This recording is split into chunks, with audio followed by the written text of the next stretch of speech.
நீங்க நல்ல ஒரு ஃபார்ம் லேண்ட் வாங்கணும். அது பெர்சென்ட் 2,25,000ல வாங்கணும். அதுவுமே மந்த்லி ஆனா இன்கம் ஜெனரேட் பண்ற மாதிரி வாங்கணும்னு நினைச்சீங்கன்னா, அப்ப நம்ம அன்னூர்ல இருக்க கிராண்ட் விஸ்டா ஃபார்ம் லேண்ட விசிட் பண்ணுங்க. அண்ட் முக்கியமா இங்க நீங்க ஃபார்ம் லேண்ட் வாங்குனீங்கன்னா ஃபேமிலியோட இங்க இருக்க ரெசார்ட்ல நீங்க ஃப்ரீயா ஸ்டே பண்ணிக்கலாங்க. நீங்க கிரையம் பண்ணதுல இருந்து மந்த்லி ஆனா உங்களுக்கு 3,000 இன்கமும் பண்ணி கொடுக்குறாங்க. அண்ட் ஃபர்ஸ்ட் 2 இயர்ஸ் பாத்தீங்கன்னா ஃப்ரீயா மெயின்டெனன்ஸும் பண்ணி கொடுக்குறாங்க. வணக்கம் சார். வணக்கம் சார். என்னோட பேர் கதிரவனுங்க.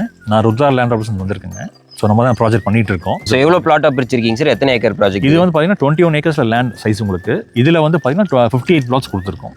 ஈச் பிளாட் 25 சென்ட்ஸாக பிரிச்சிருக்கோம் எல்லாமே. ஸோ இங்கே ஃபார்ம் லேண்ட் வாங்குற மூலியமா என்னென்ன பெனிஃபிட்ஸுங்க சார்? நம்ம வந்து இன்பில்ட்டாக பார்த்தீங்கன்னா ஒரு 18 to 20 ட்ரீஸ் வச்சு கொடுத்துருக்கோம். அம்யூனிட்டிஸில் என்னென்ன இருக்குங்க சார்? அம்யூனிட்டிஸ் பார்த்தீங்கன்னா வந்து 30 feet டிரைவே கொடுத்துருக்கோம். சோலார் லைட்டிங்ஸ் கொடுத்துருக்கோம். அதே மாதிரி அண்டர்கிரவுண்ட் ட்ரிப் இரிகேஷன் எல்லாமே. ஸோ வழக்கமாக இந்த மாதிரி மேலே போட்டிருப்பாங்க. நம்ம என்ன கன்சீலர் கொடுத்துட்றோம் உங்களுக்கு. ஃபார்ம் ஹவுஸ்க்கு என்ன தேவையோ பேசிக்காக தண்ணி நீர்வளம் வேணும் உங்களுக்கு, அது கொடுத்துட்றோம். நல்லா தண்ணி வசதி இருக்கு உங்களுக்கு. நம்மகிட்ட பார்த்தீங்கன்னா 4 போர் ஒரு கிணறு இருக்குங்க. ஸோ 4லுமே நல்லா தண்ணி இருக்குது, நல்லா வசதி இருக்குது. இங்கே நேச்சுரலாக பார்த்தீங்கன்னா தண்ணி ஊற்றுக்கு மேலே தான் இருக்கும் உங்களுக்கு. ஒரு 300 feet கூட நீங்கள் போக தேவையில்லை, தண்ணி நல்லாவே இருக்கும் உங்களுக்கு. அண்ட் ஆல்சோ இங்கே நீங்கள் ஃபார்ம் லேண்ட் வாங்கி நீங்கள் ஃபியூச்சரில் சேல் பண்ண நினச்சாலும் எவ்ரி இயர் பார்த்தீங்கன்னா 8% இன்ட்ரெஸ்ட்டோட கால்குலேட் பண்ணி இவங்க கிட்டேயே பைபேக் ஆப்ஷனும் இவங்களே பண்ணி கொடுக்குறாங்க. ஸோ நீங்கள் நம்ம கிராண்ட் விஸ்டா ஃபார்ம் லேண்டில் நீங்களும் பிளாட் வாங்கணும்னு நினச்சிங்கன்னா நம்பர்ஸை கான்டாக்ட் பண்ணி ரெஜிஸ்ட்ரேஷன் பண்ணிக்கோங்க. பாய்.